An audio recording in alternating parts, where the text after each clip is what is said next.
Hello students, welcome to my channel English education. इस video में हम REET exam level second language second English को ही कंटिन्यू करेंगे। इस वीडियो के अंदर हम यूनिट सेकंड जो है अनसीन पोएम उसको स्टार्ट करते हैं। इसके अंदर जो टॉपिक है हमारा फिगर ऑफ स्पीच, उसको ही कंटिन्यू करेंगे। ठीक है, आज हम इस वीडियो के अंदर जो हमारा फिगर ऑफ स्पीच है कौन सा, पर्सोनिफिकेशन, उसको करते हैं स्टार्ट। पर्सोनिफिकेशन।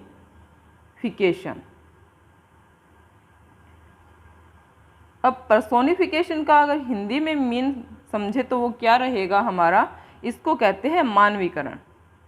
हिंदी में हमारा मानवीकरण अलंकार है ये।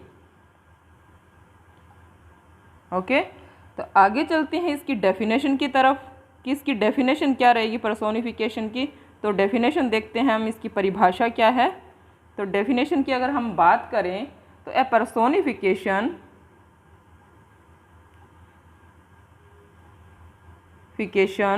personification is a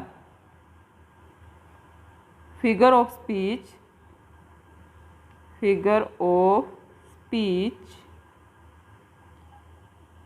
in which lifeless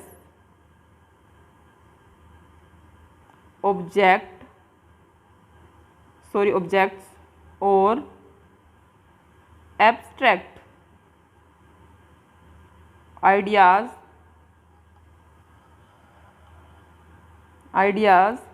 are spoken of as having life and intelligence। इसको हम माइंड भी बोल सकते हैं या इंटेलिजेंस की जगह माइंड भी लिख सकते हैं। ठीक है, तो ये इसकी डेफिनेशन है। इसको थोड़ा हिंदी में क्लियर और कर देती हूँ मैं। A personification a figure of speech एक ऐसा अलंकार है इन विच क्या था, लाइफलेस का मीन होता है ऑब्जेक्ट्स, मतलब थिंग्स, चीज़ें कि निर्जीव जो होती है, लाइफलेस ऑब्जेक्ट्स है, वस्तुएं जो होती है निर्जीव वस्तुएं, उनका क्या है, या फिर ऑब्स्ट्रैक्ट होता है अमूर्त। आइडियाज़ जो विचार होते हैं उनको क्या, विचारों को क्या किया जाता है, are spoken of as having life, उनको क्या दे दी जाती है, लाइफ एंड इंटेलिजेंसी या फिर माइंड, मतलब क्या जीवन और बुद्धि दे दी जाती है किसको, जो निर्जीव वस्तुएं हैं या अमूर्त विचारों को क्या संजीव मान लिया जाता है पर्सोनिफिकेशन में। ये इसकी डेफिनेशन है। अगर हिंदी में थोड़ा और क्लियर करूँ, जो निर्जीव वस्तुएं होती है इनको क्या कर दिया जाता है, संजीव माना जाता है इसके अंदर। तो आगे थोड़ा सा हिंदी में और इसकी एक डेफिनेशन सिंपल लैंग्वेज में और बता देती हूँ कि ए personification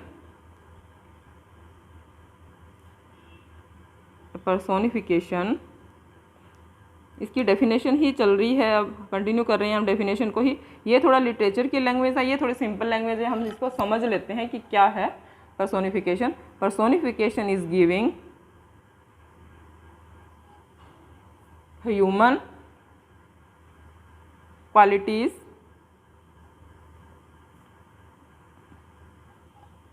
to non human things को। अब इसके अंदर देखो आप कि जो पर्सोनिफिकेशन होता है, मानवीकरण, इस गिविंग देता है ह्यूमन क्वालिटीज़। ह्यूमन मतलब मानवीय जो क्या होते हैं, क्वालिटीज़ होती है, गुण होते हैं हमारे, वो क्या करता है, टू नॉन ह्यूमन थिंग्स को देता है। ठीक है, तो इसके अंदर ये गुण हो गए, गुणों को किनको देता है, नॉन ह्यूमन जो थिंग्स होती है उनको दे देता है, मानवीय जो गैर मानवीय थिंग्स को दे देता है। ऐसे हम समझ सकते हैं इस डेफिनेशन को। तो आगे इसकी जो एग्जाम्पल्स है, इसके एग्जाम्पल्स है, उनसे हमारा जो ये डेफिनेशन है, जो पर्सोनिफिकेशन है, एकदम क्लियर हो जाएगा। तो इसके एग्जाम्पल की तरफ चलते हैं अपने। फर्स्ट एग्जाम्पल रहेगा कि the thunder road in the evening sky. अब इसके एग्जाम्पल को देखते हैं। द थंडर, थंडर क्या कर रहा है? थंडर रोड मतलब ये गरज रहा है, गर्जना जैसे एक लाइन की होती है, लाइन की होती है, वैसे ही गरज रहा है थंडर। तो एक बात देखो इसके अंदर, द ह्यूमन, क्लियर करते हैं इसकी डेफिनेशन, इसके एग्जाम्पल को। द ह्यूमन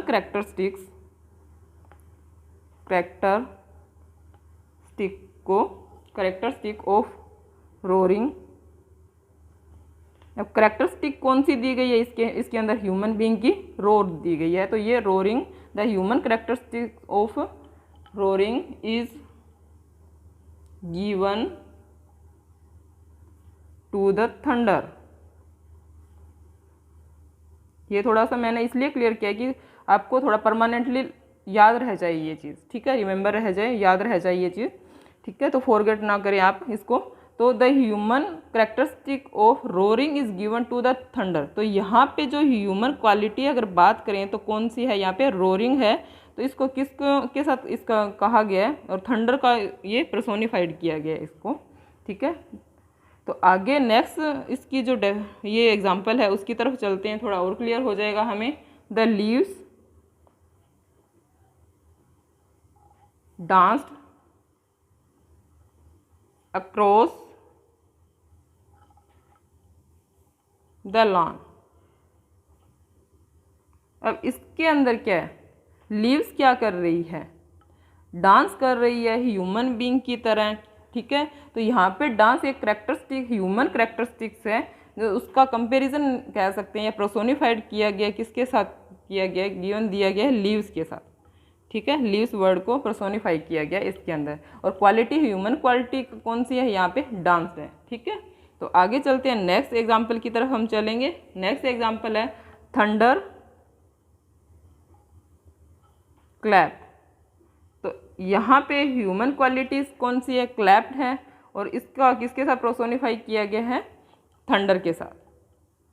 ये पर्सोनिफाइड वर्ड अगर बात करें तो यहाँ पे थंडर है, वो क्या कर रहा है? क्लैप्ड कर रहा है, तालियां बजा रहा है। तो वो एक बात देखो, तालियां कौन बजाता है? ये ह्यूमन बीइंग है या ह्यूमन क्वालिटी है ताली बजाना। तो ये चीज़ यहाँ पे इसको साथ हमें ये बताया गया है।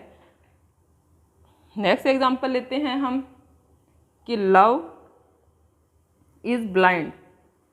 ब्लाइंड एक यहाँ पे ह्यूमन क्वालिटी है, ठीक है। तो इसका कंपेरिजन अपने किसके साथ किया गया? कंपेरिजन या पर्सोनिफाइड वर्ड कौन सा होगा? यहाँ पे लव है।